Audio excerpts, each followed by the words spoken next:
Hello বন্ধুরা, আজকে আমরা এক্সপ্লেন করব সিজার 7। এটা অনেক funny enemy. Welcome to the kingdom of enemy চ্যানেলে। এপিসোড 1-এর শুরুতে একটি গ্যাংকে দেখানো হয়। একটি ছেলে তাদের উপর নজর রাখছে। ছেলেটির নাম 7, যে জানালা ভেঙে ভেতরে প্রবেশ করে আর সবার সাথে ফাইট করে। গ্যাং লিডার সহ সবাইকে মেরে ফেলে। এরপর সে একটি লোকের কাছে যায়, যে তাকে অনেক টাকা দিয়ে বলে, তুমি অনেক ভালো কাজ করেছো। কিন্তু 7 তাকেও মেরে ফেলে আর বলে, সরি, অন্যজন তোমাকে মারার জন্য এর চেয়ে বেশি টাকা দিয়েছে। এসব বলে হাসতে থাকে।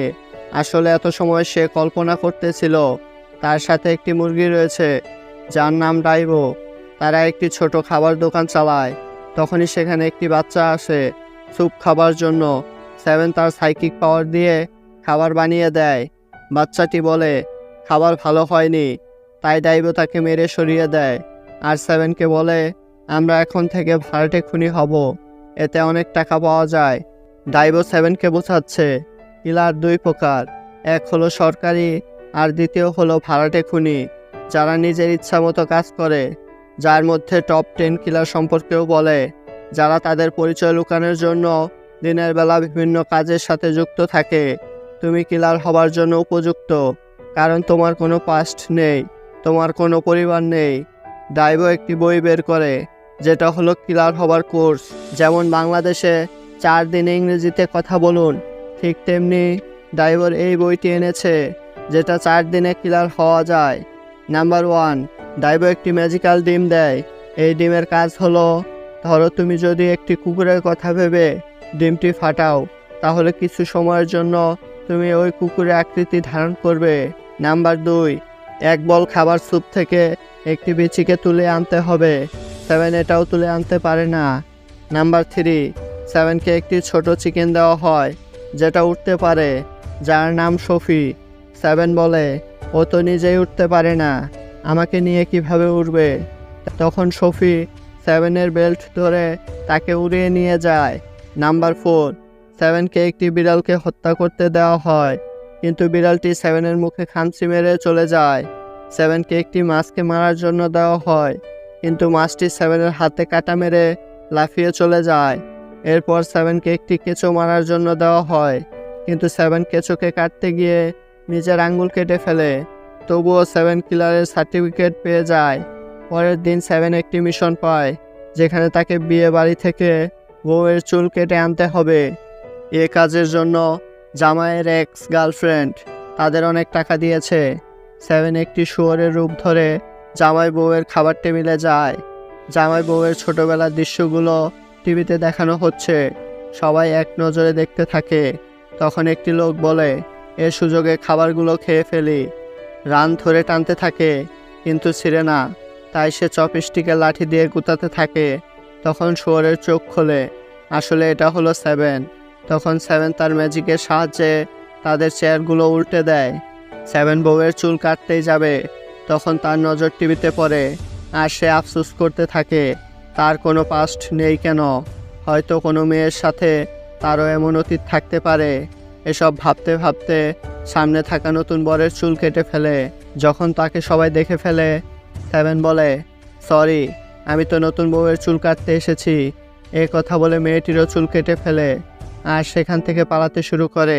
ডাইভো বলে, আরে পাগল, তুই আমাকে কেন ফলো করছো? তুমি অন্যদিকে যাও। 7 অন্যদিকে গিয়ে একটি রবটের সাথে ধাক্কা খায়।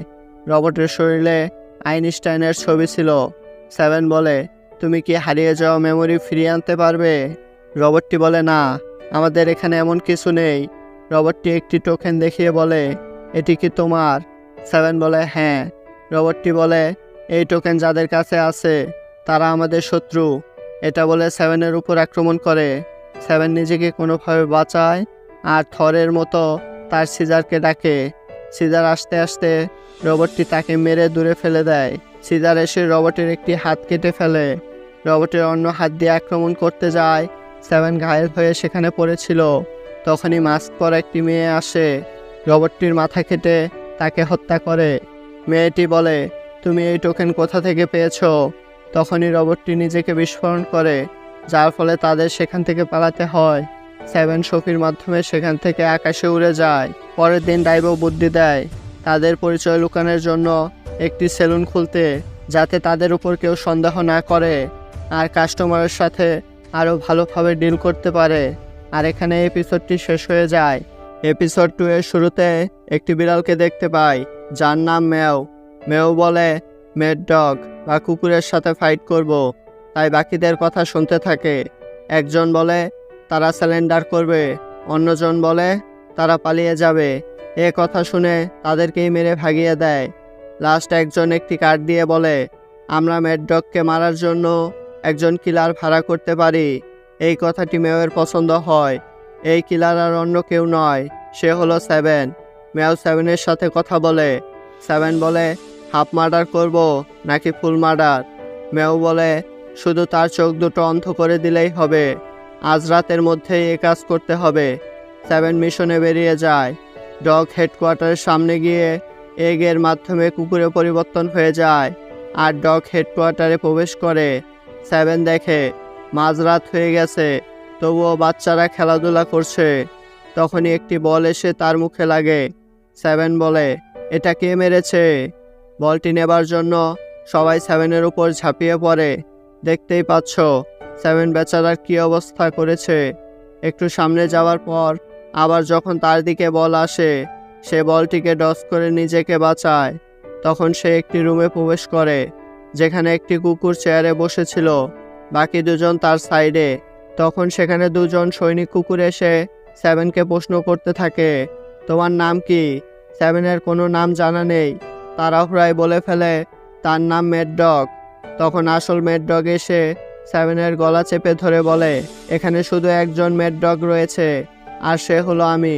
সত্যি করে বলো তুমি কে, আর তোমার শরীর থেকে মানুষের গন্ধ পাওয়া যাচ্ছে কেন। পাশের কুকুরটি বলে বস, আমরা তাকে পরীক্ষা করতে পারি। সব কুকুরের একটি খারাপ অভ্যাস আছে, তা হলো পটি খাওয়া। পরের দৃশ্যে কুকুরটি এটা এনে বলে খাও, এখনো গরম আছে। সেভেন বলে আগে তুমি খাও। কুকুরটি একটু খেয়ে বাকিটুকু সেভেনকে দেয়। সেভেন লাথি মেরে সেগুলো ফেলে দেয় আর তার আসল রূপে চলে আসে আর সোজা ম্যাড ডগের চোখে আক্রমণ করে। একটু পেছনে এসে বলে আমি একজন ভাড়াটে কিলার।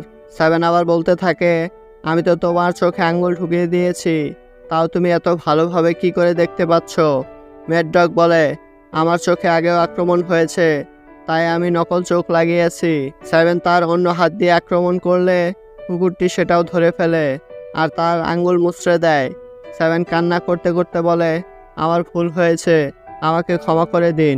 সেভেন আবার তার পা দিয়ে ম্যাড ডগের মুখে আক্রমণ করলে কুকুরটি তাকে ধরে একটি আছাড় মারে আর তার কলার ধরে বলে বলো তোমাকে কে পাঠিয়েছে। সেভেন তার জিহ্বা দিয়ে আক্রমণ করলে ম্যাড ডগ এবার রেগে যায় আর তার গিটার জোরে জোরে বাজাতে থাকে।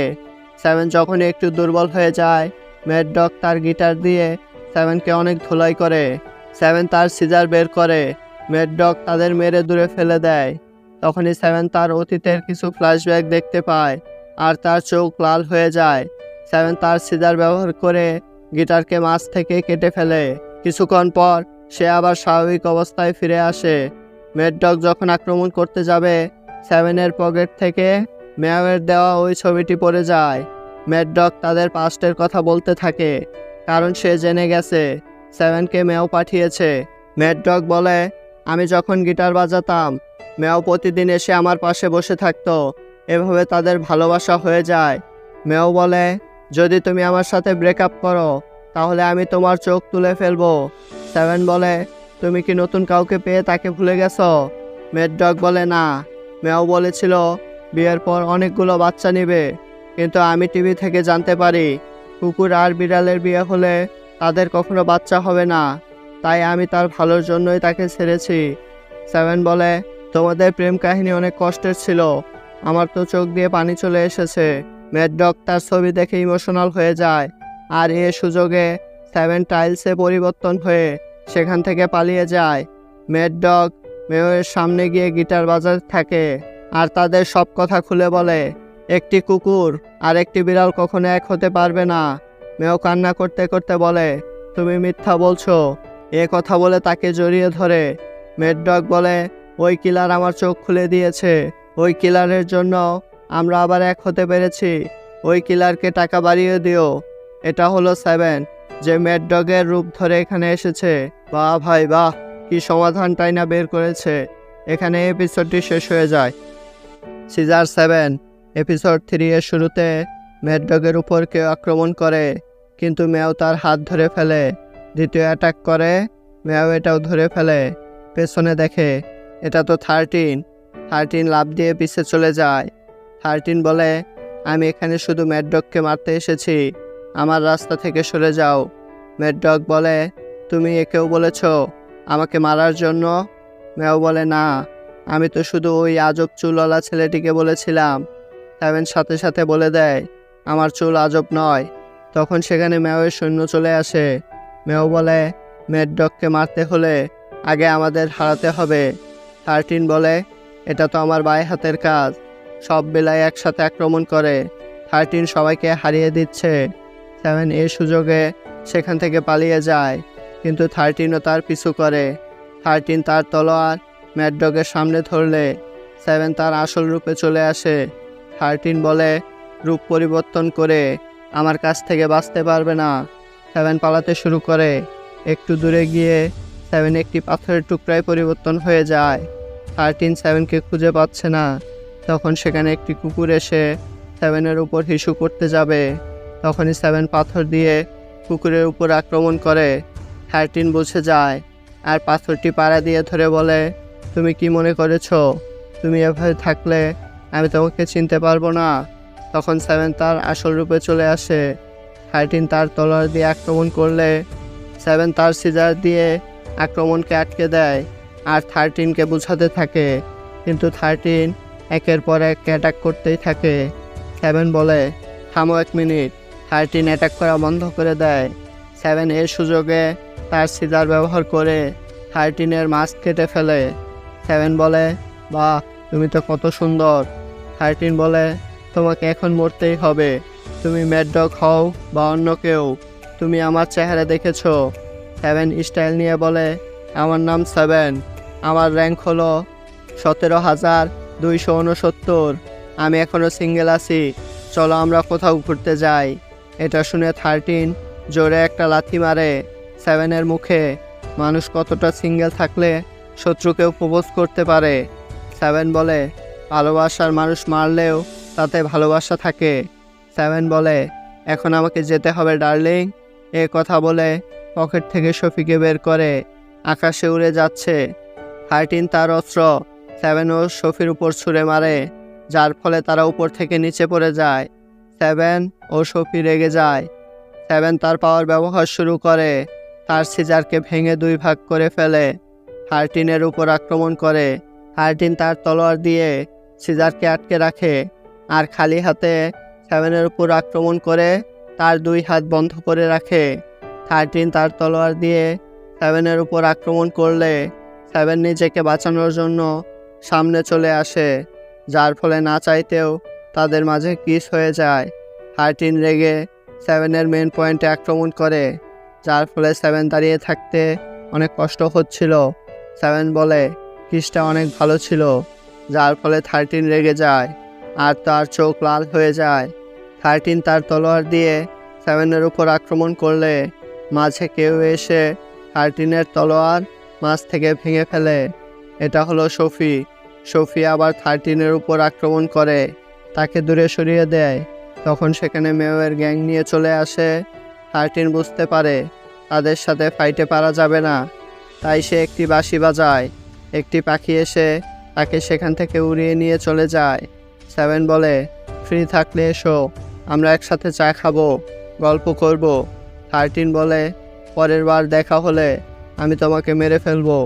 মেয়েও বলে, 7 এখানে কি করে? তারও মনে সন্দেহ হচ্ছে। আর এখানে এপিসোডটি শেষ হয়ে যায়। পার্ট 4 ও 5-এর শুরুতে একটি বুড়ি কিছু কমলা নিয়ে রাস্তার পাশে বসেছিল বিক্রি করার জন্য। তখন একটি ছেলে এসে জিজ্ঞেস করে, এগুলোর দাম কত? বুড়িটি বলে, আগে একটি খেয়ে দেখো। ছেলেটি খেয়ে দেখে, কমলা মোটেও মিষ্টি না। বুড়িটি বলে, এগুলো 200 টাকা কেজি, তুমি যেটা খেয়েছো এটার দাম হলো আধা কিলো। যার দাম 100 টাকা। ছেলেটি বলে, তুমি তো বাটপারি শুরু করেছ। বুড়িটি তার ফলের ছুরিতে লাথি মেরে জোরে জোরে চিৎকার করতে থাকে, এই ছেলে আমাকে বিরক্ত করছে, কে আছে আমাকে বাঁচাও। তখন মানুষ জড়ো হতে শুরু করে। ছেলেটি বলে, চিৎকার করো না, আমি তোমার সব ফল কিনে নেব। আমাদের দেখানো হয় ছেলেটি সব ফল কিনে নিয়েছে, আর বুড়িটি বলে, আজ তো অনেক টাকা লাভ হয়েছে। সেখানে পড়ে থাকা একটি বক্স তার নিজের পায়ে দাঁড়ায়। এটা আর কেউ নয়, এটা হলো 7। 7 বলে, তোমার তো নরকেও জায়গা হবে না, শয়তান বুড়ি, আর তার পিছু করতে থাকে। বুড়িটি পেছনে দেখে, কারণ তার সন্দেহ হচ্ছে, তাই লাঠি দিয়ে বক্সটিকে উল্টে দেখে, বলে এটা তো শুধুমাত্র খালি একটা বক্স। বুড়িটি আবার সামনে যায়, বক্সটিও তার পিছু করে, তাই সে বক্সটিকে জোরে বাড়ি মারে। 7 বলে, বুড়িটির সমস্যা কি? বুড়িটি বক্সের উপর দাঁড়িয়ে ভাঙতে শুরু করে। আসল 7-এর কোমর ভেঙে যায় আর 2 হাত পিছনে মুচড়ে যায়, কারণ বুড়িটি বক্সকে ভেঙে ছোট করে ফেলেছে। বক্সটি তার ব্যাগে রেখে দেয়, কারণ যাওয়ার সময় এটি বিক্রি করে দেবে, আর সামনে যেতে শুরু করে। বুড়িটি একটি স্কুলের সামনে গিয়ে বসে পড়ে, কারণ কিছুক্ষণের মধ্যেই তার নাতির স্কুল ছুটি হবে। তখন সেখানে একটি কুকুর আসে। বুড়িটি একটি হাড্ডি দূরে ছুঁড়ে মারে, যার ফলে কুকুরটি সেখান থেকে চলে যায়। আসলে বুড়িটি কুকুরকে বোকা বানিয়েছে, সে হাড্ডিটি আবার তার ব্যাগে রেখে দেয়। তখন 7 সুযোগ বুঝে তার হাত বের করে সিজারটি বুড়ির গলায় ধরে বলে, এখন তোমাকে মরতে হবে। তখন সেখানে কুকুর এসে ব্যক্তিকে পেছনের দিকে টানতে থাকে, আর বুড়ি তার দিকে। 7-এর অবস্থা দেখতেই পাচ্ছ। তখন 7 তার আসল রূপে চলে আসে। প্রথমেই কুকুরটিকে মেরে দূরে সরিয়ে দেয়, আর বলে, সে আমার ভুল জায়গায় কামড় দিয়েছে, আপনার কাছে কি ব্যান্ডেজ আছে? বুড়িটি তার মাথায় থাকা স্পেশাল অস্ত্র 7-এর কাঁধে ঢুকিয়ে দেয়, যার ফলে সেখান থেকে আরও বেশি রক্ত পড়া শুরু হয়। 7 বলে, এখন আমার 2টা ব্যান্ডেজ লাগবে। বুড়িটি বলে, তুমি আমার সব খাবার নষ্ট করে দিয়েছ, এর ক্ষতিপূরণ হিসেবে টাকা দিয়ে যাও। 7 বলে, আমার কাছে কোনো টাকা নেই। বুড়িটি আবার 7-এর অন্য কাঁধে ছুরি ঢুকিয়ে দেয়, যার ফলে বৃষ্টির মতো রক্ত পড়া শুরু হয়। 7 বলে, এখনই আমাকে এখান থেকে পালাতে হবে, কিন্তু বুড়িটি তাকে শক্ত করে ধরে বলে, আমার টাকা না দিয়ে তোমাকে আমি যেতে দেব না। তখন 7 তার সিজার দিয়ে অ্যাটাক করে, কিন্তু বুড়িটি 7-এর গলা ধরেই সিজারের সামনে নিয়ে আসে, যার ফলে 7-এর সিজার 7-এর বুকে ঢুকে যায়, আর তার মুখ দিয়ে রক্ত আসতে থাকে। 7 সেখানে শুয়ে পড়ে আর সেখান থেকে পালাতে থাকে, কারণ সে এখানে থাকলে বাঁচবে না। বুড়িটি আবার ছুরি 7-এর পেছনে ঢুকিয়ে বলে, আমার টাকা না দিয়ে তুমি এখান থেকে যেতে পারবে না। তখন স্কুল ছুটির বেল বাজে, আর বুড়িটির নাতি বেরিয়ে আসে। বুড়িটি তার নাতিকে জিজ্ঞেস করে, তোমার এভাবে চুল কে কেটে দিয়েছে? ছেলেটি 7-কে দেখিয়ে দেয়। তখন 7-এর মনে পড়ে, এই বাচ্চা আর তার বাবা তার দোকানে গিয়েছিল এই বুড়িকে মারার জন্য, মানে তার ছেলে তার মাকে মারার জন্য আমাকে ভাড়া করেছে। বুড়িটি রেগে যায়, ফাইটিং মুডে চলে আসে, আর তার হান্টার দিয়ে 7-কে আবার গণধোলাই করে। এটা দেখে আশেপাশের মানুষ ভয় পেয়ে যায়, আর 7 সেখানে মার খেয়ে পড়েছিল। ডাইবো একটি ছাদে দাঁড়িয়ে আছে, হাতে ক্রসবো নিয়ে। ডাইবো বলে, জেতার জন্য মানুষের দুর্বল স্থানে আঘাত করতে হয়। এ কথা বলে বুড়িটির নাতির উপর আক্রমণ করে। বুড়িটি আর 7 দুজনই এটা দেখে ফেলে। নাতিকে বাঁচানোর জন্য বুড়িটি সামনে চলে আসে আর বলে, আমার অপরাধের শাস্তি আমাকেই পেতে হবে। 7 তার সিজার দিয়ে তীরগুলোকে কেটে তাদের বাঁচায়। বুড়ির ছেলেটি হিসাব করছে তার মা মারা গেলে সে কত টাকার মালিক হবে। তখন সেখানে তার মা চলে আসে আর বলে, আজকের দিনটা অনেক খারাপ ছিল। অন্যদিকে ডাইবো 7-কে বকা দিতে থাকে, তার জন্য তাদের মিশন ব্যর্থ হয়ে গেছে। তাদের কাছে এখন খাওয়া ও ঘর ভাড়া দেওয়ার মতো অর্থ নেই, তাই তাদের নতুন মিশন খুঁজতে হবে। আর এখানে এপিসোডটি শেষ হয়ে যায়। পার্ট 6 ও 7-এর শুরুতে 7 একটি সিজার হাতে নিয়ে জোরে জোরে হাসতে থাকে, আর একটি মেয়ে বাঁচাও বাঁচাও বলে চিৎকার করতে থাকে। 7 বলে, মরো তাহলে। মেয়েটি বলে, কেন আমার ভাগ্য এমন? কেন সুন্দর ফুলটিকে আগে ছিঁড়তে হবে? 7 বলে, এসব বলে কোনো লাভ হবে না। মেয়েটি বলে, আজকেই কি তাহলে আমার জীবনের শেষ দিন? 7 বলে, হ্যাঁ। মেয়েটি বলে, মরার আগে আমার কিছু ইচ্ছা আছে, চলো এগুলো পূরণ করি, পরে আমাকে মেরে ফেলো। 7 বলে, তুমি আমাকে বোকা বানাচ্ছ। মেয়েটি বলে, তুমি অনেক স্মার্ট, তোমাকে কেউ বোকা বানাতে পারবে না। 7 বলে, তাহলে ডিল ফাইনাল। মেয়েটি বলে, আমার সব ইচ্ছাগুলো আমি লিখে রেখেছি। 7 বলে, চলো তাহলে তাড়াতাড়ি এগুলো পূরণ করি, যাতে তোমাকে তাড়াতাড়ি মারতে পারি। মেয়েটি 7-এর কাঁধে উঠে, যার ফলে 7 নড়াচড়া করতে পারছে না। আমাদের বলা হয় এই মেয়েটির একটি সুপার পাওয়ার রয়েছে, সে যদি কাউকে টাচ করে তাহলে তার নড়াচড়া বন্ধ হয়ে যায়। দৃশ্য পরিবর্তন হয়ে 7 আর মেয়েটিকে দেখানো হয়, যারা এক চুমুকে 1 লিটার ঠান্ডা খেয়ে ফেলে, যেটা ছিল তাদের প্রথম ইচ্ছা, যা পূরণ হয়ে যায়। 7 আর মেয়েটি একসাথে টয়লেটে হিসু করতে থাকে। 7 যখনই তার দিকে তাকায়, মেয়েটি 7-এর চোখে স্প্রে করে দেয়, যার ফলে তাদের দ্বিতীয় ইচ্ছা পূরণ হয়ে যায়, যা ছিল দাঁড়িয়ে হিসু করা। এরপর 7 খালি গায়ে সারা শহর ঘুরে বেড়াচ্ছে, যার ফলে আশেপাশে অনেক ভিড় জমে যায়। এরপর 7 একটি বাসে ওঠে, যার ফলে বাচ্চারা তাকে গরিবের পোশাক বলে ডাকতে থাকে। কিছুক্ষণ পর 7কে পুলিশ ধরে নিয়ে যায়, যার ফলে মেয়েটির তৃতীয় ইচ্ছাও পূরণ হয়ে যায়। এরপর 7 আর মেয়েটি একটি হসপিটালে যায়, যেখানে 7-এর হাতে একটি ইঞ্জেকশন রয়েছে। অন্যদিকে নার্স একজন রোগীকে ইঞ্জেকশন দিচ্ছে। মেয়েটির নাম কলি। কলি ইঞ্জেকশনটি নার্সের দিকে ছুঁড়ে মারে, যার ফলে নার্স রেগে যায় আর তার হাতে থাকা ইঞ্জেকশন সবগুলো কলির দিকে ছুঁড়ে মারে। কলি বাঁচার জন্য 7-এর পিছে লুকায়, যার ফলে সব ইঞ্জেকশন 7-এর শরীরে ঢুকে যায়, যার ফলে পরবর্তী ইচ্ছাও পূরণ হয়ে যায়, যেটা ছিল নার্সকে ইঞ্জেকশন দেওয়া। 7 আর কলি একটি রেস্টুরেন্টে যায়। সিকিউরিটি বলে টেবিল খালি নাই, তাই ভেতরে প্রবেশ করতে দেয় না। তারা দুজন বাহির থেকে একটি কাপলকে বিরক্ত করতে থাকে, যার ফলে কাপল বিরক্ত হয়ে সেখান থেকে চলে যায়। এরপর তারা ভেতরে গিয়ে অনেক খাবার খায়। খাওয়া দাওয়া শেষে তারা দৌড়ে পালায়, কারণ তাদের ইচ্ছা ছিল খাবার খেয়ে বিল না দেওয়া। কলি একটি ছেলেকে দেখিয়ে বলে তাকে লাথি মারতে হবে। 7 পেছন থেকে ছেলেটিকে ধরে, আর কলি তার মেন পয়েন্টে লাথি মারে, কিন্তু লাথিটি 7-এর গিয়ে লাগে। তবুও তাদের ইচ্ছা পূরণ হয়ে যায়, যেটা ছিল বয়ফ্রেন্ডের মেন পয়েন্টে লাথি মারা। 7 আর কলি একটি সিংহর খাঁচার সামনে দাঁড়িয়ে থাকে। কলির ইচ্ছা ছিল সিংহর কাঁধে চড়া, যার ফলে 7 বুদ্ধি করে নিজেই সিংহতে পরিবর্তন হয়ে যায় আর কলিকে পিঠে চড়ে ঘোরাতে থাকে। আসল সিংহটি খাঁচা ভেঙে বেরিয়ে আসে আর 7-এর উপর উঠে যায়। এ সময় সে সেলফি তুলে রাখে। 7 আর কলি একটি বিমানের দিকে তাকিয়ে বলে, আমাদের কাছে না আছে টাকা, না আছে বিমানের টিকিট, না আছে প্যারাশুট, তাই তুমি স্কাই ড্রাইভিংয়ের কথা বাদ দাও।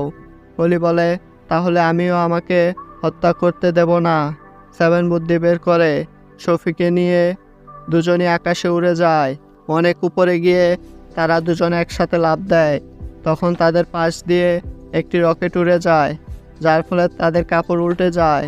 যখন তারা মাটির কাছাকাছি চলে আসে, 7 একটি কাগজের প্লেনে পরিবর্তন হয়ে কলিকে উপরে বসিয়ে নিচে নিয়ে আসে, যার ফলে তাদের পরবর্তী ইচ্ছাও পূরণ হয়ে যায়, যা ছিল স্কাই ডাইভিং।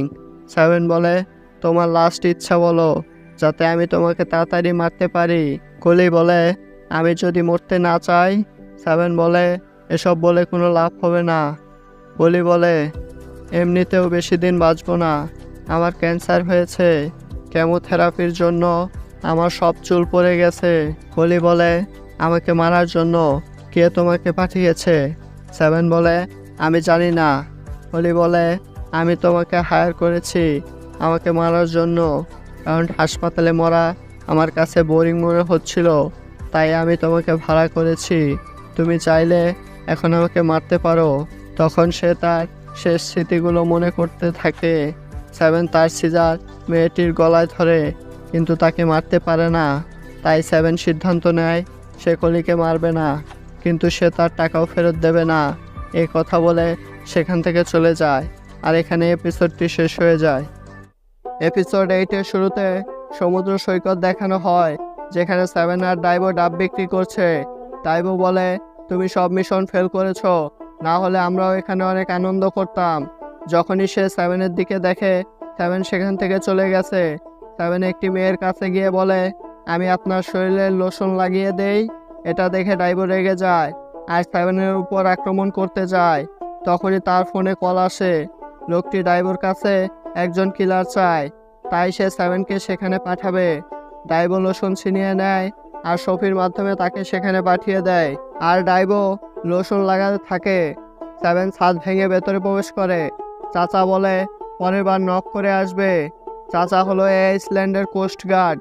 চাচা বলে, 3টি সাবমেরিন এদিকে আসছে, তুমি গিয়ে বড় সাবমেরিনে থাকা ক্যাপ্টেনকে মারতে হবে। 7 বলে, এটা তো অনেক পুরনো জায়গা।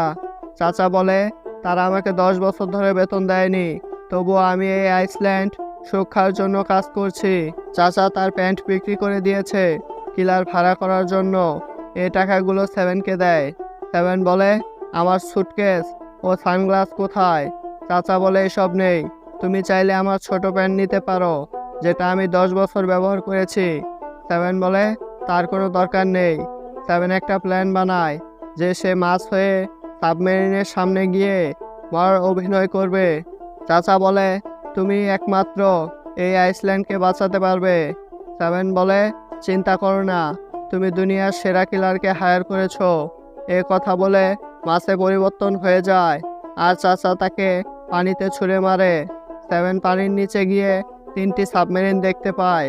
বড় সাবমেরিনের সামনে গিয়ে একটি লোকের সামনে অভিনয় করে যে সে নিঃশ্বাস নিতে পারছে না, যেটা দেখে লোকটি তাকে ভেতরে নিয়ে যায়। তারা ছিল 2 জন।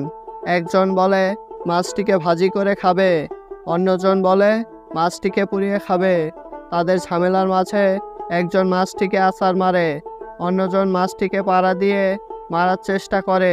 এটা বারবার করে মাছটিকে মারার জন্য। এদিকে 7-এর অবস্থা খারাপ হয়ে যাচ্ছে। তখন তাদের ক্যাপ্টেন আসে আর তার তলোয়ার দিয়ে 7কে কাটতে যায়, কিন্তু 7 লাফিয়ে বেঁচে যায়। ক্যাপ্টেন 7কে হাতে নিয়ে উপরের দিকে ছুঁড়ে মারে আর তলোয়ার চালায়। তখন 7 তার আসল রূপে চলে আসে, তলোয়ারের উপর বসে পড়ে। 7 বলে, আমি একজন কিলার, আমার চেহারা একবার যে দেখে দ্বিতীয়বার সে দিনের আলো দেখতে পায় না। ক্যাপ্টেন বলে, আগে তলোয়ার থেকে নামো, আমার হাত ব্যথা করছে। 7 বলে, ও আচ্ছা, সরি। 7 আর জ্যাক সামনাসামনি দাঁড়িয়ে যায়। 7 তার মুভ দেখানো শুরু করে। হঠাৎ সে তলোয়ার নিয়ে জ্যাকের উপর আক্রমণ করলে জ্যাক তার হাত সামনে করে, যার ফলে তলোয়ারটি ভেঙে টুকরো টুকরো হয়ে যায়। আর জ্যাক 7-এর হাত ধরে তাকে দূরে ছুঁড়ে মারে। 7-এর জুতা জ্যাকের মুখে মারে আর তার সিজার নিয়ে সামনে এগিয়ে যায়, কিন্তু জ্যাক তার আঙ্গুল দিয়েই সিজারকে থামিয়ে দেয় আর ফু দিয়ে জুতা সহ 7কে উড়িয়ে দেয়। 7 দূরে গিয়ে পড়ে। জ্যাক বলে, তুমি হার মেনে নাও। 7 তার পায়ের আঙ্গুল দেখায়। সে উঠে বসে আর ডাইভোকে কল দিয়ে বলে, আমার সাহায্য প্রয়োজন।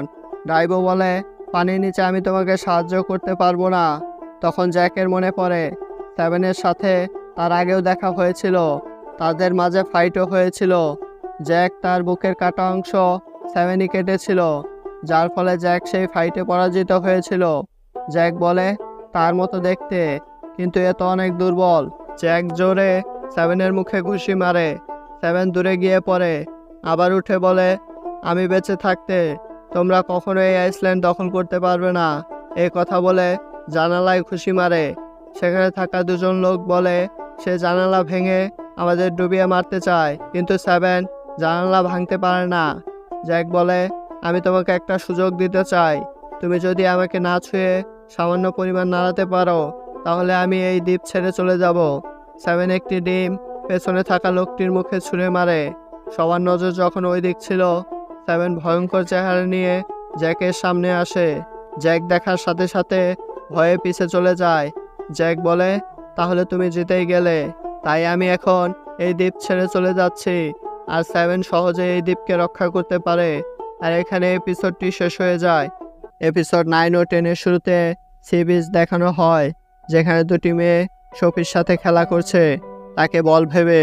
তখন একটি মেয়ে বলে, আমার কেন মনে হচ্ছে উপর থেকে কোনো লুচ্চা আমাদের দিকে বারবার দেখছে। পাশের মেয়েটি বলে, উপরে তো কিছুই নেই। আমাদের দেখানো হয় 7 সেখানে নারিকেল হয়ে তাদের সাথে মজা করছে। তখনই ড্রাইভার কল আসে। ড্রাইভার বলে, তোমাকে যে কাজ দিয়েছি তুমি সেটা করো। 7 কল কেটে দূরবীন দিয়ে চারদিক খুঁজতে থাকে। 7কে একটি মহিলা ভাড়া করেছে। মহিলার স্বামীর সাথে যদি কোনো মেয়ে থাকে তাহলে তার মেশিন কেটে ফেলার জন্য 7 সেই লোকটিকে খুঁজে পায়, কিন্তু তার পাশে একটি বডিগার্ডও দেখতে পায়।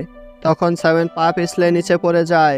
দুটি ছেলে ডাবটিকে দেখে বলে, এটা তো অনেক ওজন, হয়তো অনেক পানি আছে এটার ভেতরে।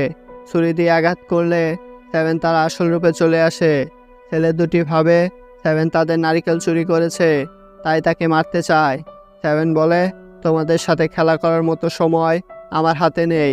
সামনে থাকা ছেলেটিকে লাথি মারে আর একটি কাকড়ায় পরিবর্তন হয়ে ওই লোকটির পিছু করে। লোকটি তার গার্লফ্রেন্ডকে নিয়ে সামনে এগিয়ে যায়। তার সাথে তার বডিগার্ডও রয়েছে, যার নাম ডাচং। 7 ধীরে ধীরে সামনে এগিয়ে যাচ্ছে। ডাচং তাকে দেখে ফেলে আর 7কে লাথি মেরে নদীতে ফেলে দেয়। তখন 7 তার রূপ পরিবর্তন করে প্লাস্টিকের হাঁসে পরিবর্তন হয়ে যায় আর ব্রিজের নিচ দিয়ে যেতে শুরু করে। ডাচং ব্রিজ ভেঙে নিচে দেখে, কারণ তার সন্দেহ হচ্ছে। ডাচং খেলনা হাঁসটিকে হাতে নিয়ে ভালোভাবে দেখতে থাকে। কখনো টেনে লম্বা করে ফেলে, আবার কখনো মুচড়ে দেয়, আবার পায়ের নিচে পাড়া দিয়ে দাঁড়িয়ে থাকে। ডাচং বলে, এটা তো অনেক মজবুত, কারণ আমি এটাকে কামড় দিয়ে দেখি ছিঁড়তে পারি কি না। যখন সে কামড় দিতে যাবে তখনই তার মনে পড়ে, আমি তো ডিউটিতে আছি, এখন এটা নিয়ে খেলার সময় নয়। তাই সে 7কে লাথি মেরে পানিতে ফেলে দেয়। 7 ভেসে ভেসে ওই লোকটির দিকে যাচ্ছিল। তখনই বড় একটি মাছ এসে তাকে খেয়ে ফেলে আর তাকে নিয়ে পানির নিচে চলে যায়। 7 মাছটিকে মেরে অনেক কষ্টে উপরে উঠে আসে। 7 তার সিজার বের করে বলে, এখন তুমি শেষ। তখনই বড় একটি ঢেউ এসে তার সিজারকে ভাসিয়ে নিয়ে যায়। তখন সেখানে ডাচং আসে আর 7-এর চুল ধরে তাকে উপরে নিয়ে আসে। ডাচং তার পরিচয় দেয়, তার নাম, তার র্যাঙ্কিং হলো 1736। সে হলো প্রফেশনাল বডিগার্ড ও পার্ট টাইম সিকিউরিটি। 7 বলে, আমার একটি সেলুন রয়েছে, ডাইভো সেলুন। চুল কাটা 10 টাকা, চুল দাড়ি 15 টাকা। ডাচং বলে, আমি তো জানতাম কিলাররা তাদের আসল পরিচয় লুকিয়ে রাখে। 7 বলে, আমার পরিচয় অন্য কাউকে বলার আগেই আমি তোমাকে মেরে ফেলবো। 7 তার সিজারকে পানি থেকে উপরে নিয়ে আসে, কিন্তু মাছটি এসে আবার তার সিজারকে খেয়ে ফেলে, যার ফলে 7 অ্যাটাক করতে পারে না। অন্যদিকে ডাচং তার বন্দুক বের করে। 7 বলে, তোমার কাছে বন্দুক কেন? ডাচং বলে, প্রত্যেক বডিগার্ডের কাছেই বন্দুক রয়েছে। 7 বলে, আমাকে গুলি করো না, আমি তোমাকে 1 ভার্সেস 1 চ্যালেঞ্জ জানাচ্ছি, হলিউড স্টাইলে। যতক্ষণ না একজন নিচে পড়ে যায় ততক্ষণে ফাইট চলবে। ডাচংও রাজি হয়ে যায় আর বন্দুক রেখে দেয়। 7 বলে, যাক, এবারের মতো বাঁচলাম। ডাচং তার শার্ট খোলে। ডাচংয়ের 6 প্যাক দেখে 7ও তার শার্ট উঠিয়ে দেখে। শরমের কথা নাই বললাম। 7 দৌড়ে গিয়ে ডাচংয়ের মুখে ঘুষি মারে, যার ফলে 7-এর হাতের হাড্ডিগুলোই ভেঙে যায়। এরপর ডাচং একটা ঘুষি মারে আর 7 দূরে গিয়ে পড়ে। 7 বলে, আমি তোকে বেঁচে ফিরতে দেব না। এ কথা বলে যখনই কাছে যায় ডাচং আবার ঘুষি মারে। এভাবে তাদের ফাইট চলতে থাকে। মাঝে 2 দিন ও 2 রাত চলে যায়, তবুও তাদের ফাইট বন্ধ হয় না। তখন লোকটি তার গার্লফ্রেন্ডকে নিয়ে সেখান থেকে চলে যাচ্ছে। 7 বলে, এটাই সুযোগ, এখনই আমাকে কিছু করতে হবে। 7 বলে, ডাচং, তোমার পেছনে একটি মেয়ে দাঁড়িয়ে আছে। ডাচং যখনই পেছনে দেখে 7 ওই লোকটির মাথায় টাচ করতে যাবে। ডাচং পেছন থেকে 7কে ধরে ফেলে আর বলে, 7 ডেজ লক অ্যাক্টিভ। ডাচং বলে, তুমি পেছন থেকে হামলা করেছো, তাই তোমাকে এই শাস্তি দিয়েছি, এটা 7 দিনের আগে খুলবে না। 7 বলে, চলো তাহলে দেখি তুমি এভাবে কত সময় থাকতে পারো। এ কথা বলে মাটিতে আছাড় খেতে থাকে। এরপর 7 বুদ্ধি বের করে একটি পাহাড়ে উঠে সেখান থেকে পড়ে যায়, তবুও ডাচং তাকে ছাড়ে না। এরপর 7 এটাকে মেনে নেয় আর বাসায় গিয়ে গোসল করে, একসাথে নুডলস খায়, একসাথে বিকালে ঘুরতে বের হয়, রাতে একসাথে ঘুমিয়ে যায়। পরের দিন 7 কোথাও যাচ্ছিল, তখন 13 তার সামনে চলে আসে। যখনই অ্যাটাক করতে যায় 7 ডাচংকে তলোয়ারের সামনে নিয়ে আসে, যার ফলে 13-এর তলোয়ার ভেঙে যায়। 7 বলে, তোমার সাথে দেখা হয়ে ভালো লাগলো, তুমি কি এখানেই থাকো?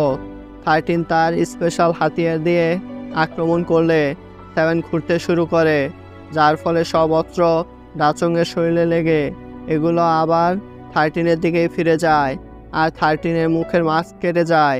13 বলে, আমি তোমাকে ক্ষমা করব না। আর এ কথা বলে সে সেখান থেকে চলে যায়। 7 বলে, সে আমার একমাত্র গার্লফ্রেন্ড, তোমাকে দেখার পর না জানি খারাপ কি মনে করছে। এভাবে চলতে থাকে। তৃতীয় দিন 7 বলে, আমি স্যালেন্ডার করছি, আমাকে ছেড়ে দাও। ডাচং বলে, এটা 7 দিনের আগে খুলবে না। এভাবেই তারা গল্প করতে থাকে। তখনই তাদের দিকে একটি মিসাইল আসতে থাকে। 7 এটা দেখে পালাতে শুরু করে। ডাচং দেখে দ্বীপে এখন অনেক মানুষ রয়েছে। সে বডিগার্ড ছাড়াও সে এই দ্বীপের একজন গার্ড, তার দায়িত্ব হলো মানুষকে রক্ষা করা। তাই সে 7কে ছেড়ে দেয় আর মিসাইলের সামনে দাঁড়িয়ে মিসাইলটিকে ধ্বংস করে দেয়, কিন্তু সেও অনেক আঘাত পায় আর পানিতে পড়ে যায়। 7 পাশে দাঁড়িয়ে সবকিছু দেখতে থাকে। এখানে এপিসোডটি শেষ হয়ে যায়। এপিসোড 11 ও 12-এর শুরুতে সফি পানির নিচে গিয়ে ডাচংকে উপরে নিয়ে আসে। পানির নিচ থেকে আইনস্টাইনের সৈন্য এসে 7কে জিজ্ঞেস করে, তুমি আমার মিসাইলকে আটকে দিয়েছ? আর 7কে স্ক্যান করতে থাকে। 13 এসব দূর থেকে দেখে ফেলে। 7-এর চেহারা একজন কিলারের সাথে মিলে যায়, যার ফলে রোবটটি তার উপর অ্যাটাক করে। 7 অ্যাটাককে ডজ করে সিজার দিয়ে আক্রমণ করে, কিন্তু রোবটটি সিজারকে ভেঙে ফেলে। রোবটটি আবার যখন অ্যাটাক করে, সফি এসে 7কে বাঁচিয়ে সেখান থেকে উড়িয়ে নিয়ে চলে যায়। রোবটটি একটি পাথরের সামনে গিয়ে স্ক্যান করে বলে, আমার যা দরকার তাই এই পাথরের নিচেই রয়েছে। তখন সে ইশারা করলে একটি মেশিন এসে পাথরটিকে লেজারের সাহায্যে ভাঙতে থাকে।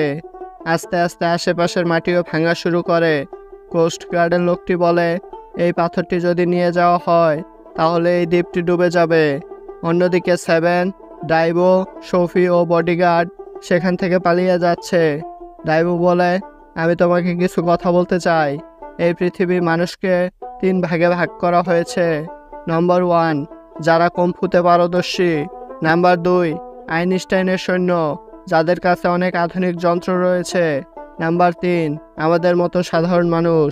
তখন ডাচং তার পকেট থেকে সকল টাকা বের করে 7কে দিয়ে বলে, আমি তোমাকে হায়ার করতে চাই এই দ্বীপটিকে রক্ষা করার জন্য। 7 টাকা নিয়ে নেয়, কিন্তু ডাইভো বলে, আমি তোমাকে এই মিশন করতে দেব না।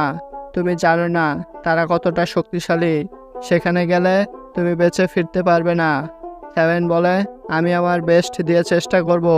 ডাইভো বলে, তাহলে তোমার তলোয়ারটি নিয়ে যাও। 7 বলে, এটা তো আমার তলোয়ার না। ডাইভো বলে, নদীর পাশে তুমি যখন অজ্ঞান হয়ে পড়েছিলে তোমার পাশে এই তলোয়ারটিও ছিল। আমি তোমাকে চিকিৎসা করে সুস্থ করেছি। আমার কাছে এত টাকা ছিল না, তাই আমি তোমাকে কিলার বানিয়েছি। কিস্তিতে ওই টাকা পরিশোধ করতেছি। 7 আর সফি ওই রোবটের সামনে এসে তলোয়ার দিয়ে ফাইট শুরু করে। তখনই 7-এর তলোয়ার ভেঙে টুকরো টুকরো হয়ে যায়। রোবটটি যখনই 7-এর উপর আক্রমণ করতে যায় তখনই পেছন থেকে এসে তার অ্যাটাককে ডজ করে এবং রোবটের বুকে ছোট একটা কাট মেরে দেয়। এটা হলো 13। 7 বলে, আমি তোমাকে মেসেজ করেছিলাম, তুমি কি ওটা পরে এখানে এসেছ? 13 বলে, চুপ করো। রোবটটি তাদের দিকে আসতে থাকে। 7 বলে, রোবট, তোমার পেছনে একটি পাখি। রোবটটি বলে, তুমি এসব বলে আমাকে বোকা বানাতে পারবে না। পেছনে ছিল সফি। সফি তার বডিকে হিউম্যানে পরিবর্তন করে আক্রমণ করে। রোবটটির হাতে থাকা শিল্ড সম্পূর্ণ ভেঙে যায়। রোবটটি তার তলোয়ার বের করলে 13ও তার তলোয়ার 7কে দিয়ে বলে, আমরা সবাই একসাথে আক্রমণ করব। সফি তার স্পেন মুড ব্যবহার করে অ্যাটাক করে। অন্যদিকে 7 ও 13 আক্রমণ করে। রোবটটির 3 দিক থেকে আক্রমণ করা হচ্ছে। তখন রোবটটি তার আল্টিমেট পাওয়ার ব্যবহার করে মাটিতে আঘাত করলে মাটির নিচ থেকে 3টি হলুদ ভীম বের হয়। সফি 7 ও 13-এর লেগে তারা দূরে গিয়ে পড়ে। 13 বলে তার ছুটের কারণে সে 10 গুণ বেশি শক্তিশালী হয়ে গেছে। সফি আবার তার চিকেন ফর্মে চলে এসেছে। রবটটি যখন 7কে মারতে যায়, 13 7কে বাঁচায় আর বলে একে শুধু আমি মারবো, অন্য কেউ নয়। রবটটি বলে তাহলে দুজন একসাথে মরো। এ কথা বলে আক্রমণ করে। 13 একটি শিল্ড বানায়, কিন্তু এটা বেশিক্ষণ টিকতে পারে না। 7 এর সুযোগে একটি পাতায় পরিবর্তন হয়ে রবটটির পিছে চলে যায় আর রবটটিকে 7 ডেজ লক দিয়ে আটকে দেয়। 13 যখন আক্রমণ করে, রবটটি ফ্রিজ অ্যাটাক করে তাকে জমিয়ে দেয়, যার ফলে 13 নড়াচড়া করতে পারে না। 7 বলে আমাকে এখন কিছু করতে হবে। তখন তার চোখ লাল হয়ে যায় আর তার সিজার আবার জোড়া লাগতে থাকে আর 7 এর দিকে আসতে থাকে। 7 তার পুরনো স্মৃতি মনে করতে থাকে। সিজারটি রবট ও 7 এর পেট ফুটো করে পিঠ দিয়ে বেরিয়ে যায়। এটা দেখে সবাই স্যাড হয়ে যায়। 7 এর ক্ষতস্থান থেকে অনেক রক্ত পড়তে থাকে। সফি তাকে হিল করতে থাকে। অন্যদিকে এটাকে রবটের কিছুই হয়নি। তখন 7 একটি স্বপ্ন দেখে, যেখানে সে একটি মেয়েকে বাঁচানোর জন্য অনেকের সাথে যুদ্ধ করে, কিন্তু মেয়েটি 7 এর বুকে ছুরি ঢুকিয়ে দেয়। 7 তার হাতে থাকা তলোয়ার দিয়ে ব্রিজ ভেঙে পানিতে পড়ে যায়। তখন 7 এর হুঁশ ফিরে আসে। তখন তার হাতে তলোয়ার চলে আসে আর ভাঙা অংশগুলো আবার জোড়া লাগতে থাকে। 7 অনেক স্পিডে সামনে এগিয়ে যেতে থাকে। রবটটি তার সামনে বড় একটি শিল্ড তৈরি করে। 7 আক্রমণ করলে 7 এর তলোয়ারটি ভেঙে টুকরো টুকরো হয়ে যায় আর শিল্ডের ভিতরে চলে যায়। 7 এর ইশারায় এগুলো আবার জোড়া লাগে আর রবটের একটি হাত কেটে ফেলে। রবটটি তার শিপকে নিয়ে আসে আর একটি রবটে পরিবর্তন করে ফেলে, কিন্তু 7 তার স্পেশাল অ্যাটাক করে শিপকে মাছ থেকে কেটে ফেলে আর সহজেই রবটকে হারিয়ে দেয়। 13 এসব কথা কলের মাধ্যমে অন্য কাউকে বলতে থাকে। সে বলে 7কে মেরে তার তলোয়ারটি নিয়ে আসতে। তখনই 7 অজ্ঞান হয়ে মাটিতে পড়ে যায় আর সবাই তাকে নিয়ে হাসপাতালে যায়। কিছুদিনের মধ্যেই 7 আবার সুস্থ হয়ে যায় আর তার সেলুন আবার চালু করে। এখানে এপিসোডটি শেষ হয়ে যায়। Thanks for watching. Like and subscribe.